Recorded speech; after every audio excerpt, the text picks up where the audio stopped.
Well, time for us to get Mr. Gavaskar into the show. Good evening, sir. Well, the first session clearly went to the Australians, 131 for 1. From there on, they were 300 all out. Would you say it's even Stevens now? Yes, pretty much so. I think at that stage when they were 140 for 1, it looked like India would be chasing maybe 450, even 500. So for the comeback that they have done in restricting Australia to 300 certainly means that India have really done well. But let's make no mistake, 300 is a decent score. So India will have to really bat well to get past that and get a substantial lead, and then think in terms of not batting again in the second innings. So I think they'll really have to apply themselves over tomorrow and day after. And as we saw in that one over that Hazelwood bowled, that there is a little bit carry there for the Australian fast bowlers. So India will have to be very watchful the first couple of hours tomorrow. Right, so the pitch was good to bat on, but India had an X factor in Kuldeep Yadav, who picked up 4 wickets on debut. Isn't it a stuff of dream? Yes, I think so. I think that because I don't think the Australians would have had too much footage of him. Today, with the computer guys having footage of just about everybody, you can assess the strengths and weaknesses of each individual player in the opposition. I'm not too sure that the Australians had too much footage of Kuldeep Yadav, and that's why maybe he had his early success. But after that success, the way he bowled actually speaks volumes of the young man's temperament. He was very good because when you're a wrist spinner, you tend to either bowl short or bowl full tosses. I mean, occasionally, not all the time. And there was nothing from him. No, there was hardly any short delivery, and the odd full toss was bowled. So he was brilliant. Mr. Gavaskar, isn't it hard to believe that it has taken India so long to spot a left-arm wrist spinner, someone with an element of surprise and skill? Well, if some of you people had been listening way back in 2014, I had recommended that Kuldeep Yadav be taken to Australia because he would be the surprise packet on the Australian pitches where there's a lot more bounce. He might have been able to do well.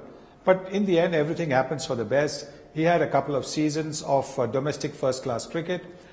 He's honed his skills, and now he's made his debut, and it's been an outstanding debut. So, yes, I think because of the fact that he had done well in the under-19, the Indian selectors, the Indian team management had an eye on him, and they've unlisted him in this game, and he's risen to the occasion.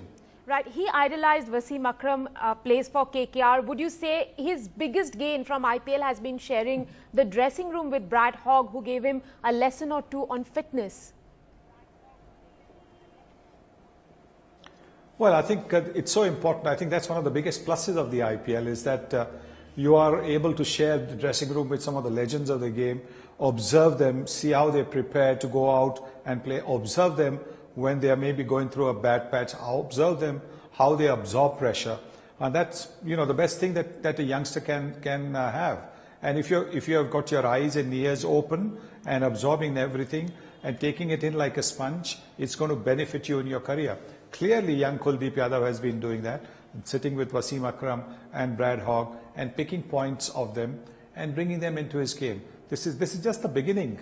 So he will probably get situations where he's not going to get wickets, where he'll be taken apart. But I think the fact, what we have seen today shows that there is talent, there is potential, and there's temperament. And we have to forget the occasional bad match that he's going to have. Well, the one man he overshadowed today was Australia's captain Steve Smith. They scored 300 runs, and 111 of those runs were scored by skipper Steve Smith. Would you say that he has put an end to the debate on who's the best batsman in the world today? Well, I mean, 300s in 4 test matches, 700s in 8 test matches against India. He certainly has, shown the world why he is amongst the Fab Five that the cricketing world has been talking about. And his performances in this series, particularly on unfamiliar pitches, in the sense that he might have played a lot of IPL here, but I think playing the red ball on pitches where there is a lot of spin, there's not that much bounce, to play the innings that he did the one in Pune, for example, and even here today, I think it does show that he's the premier batsman in the world. Right. Mr. Gavaskar, we are completely running out of time, but before we go, there's one question I need to ask you. With the track looking good to bat, how do you think day 2 will pan out for India? Well, like I said earlier in the program, I think the first couple of hours, India need to be very watchful because there is a little bit of movement and carry, and we have a 9:30 start, and there is just that little bit of damp for the first half an hour. So the Australian new ball bowlers will be quite a handful. Cummins with his pace and movement is also Josh Hazelwood. So I think they've got to negotiate that and then look to bat till the end of day 3, because that's the only way that they're going to put pressure back on Australia.